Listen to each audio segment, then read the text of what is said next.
বন্ধুরা, একটা নতুন ধরনের খাবার দেখো। এখানে নিয়ে নিয়েছি 100 টক দই। এবার টক দইটার মধ্যে কি দেব জানো? টক দইটার মধ্যে দেব হচ্ছে বোঁদে।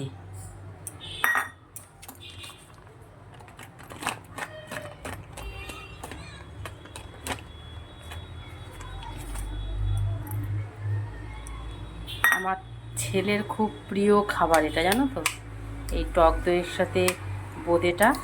তোমরা কারা কারা পছন্দ করো এই টক দইয়ের সাথে বোঁদে খেতে? দেখো, টক দই দিয়ে অনেক কিছু খাওয়া যায়, রায়তা বানিয়ে খাওয়া যায়। টক দইটা অনেকে ভাতের সাথেও খায়। টক দই সবাই পছন্দ করে, আর গরমে টক দই তো হলে কোনো কথাই নেই। তা এইরকম বোঁদে দিয়ে কারা কারা খাও? আমার ছেলের খুব প্রিয় খাবার এই টক দই আর বোঁদে। ও যদি মিষ্টির দোকানে আমার সাথে যায়, ও নিয়ে খাবেই এই টক দই আর বোঁদে, জানো তো। তাই আজকে বাড়িতে নিয়ে এসেছি টক দই আর বোঁদে। তোমরা কারা কারা খাও বলো, আর এই টক দইয়ের সাথে বোঁদেটা কেমন লাগলো সেটাও বলো। তাহলে রাখছি, টাটা বন্ধুরা।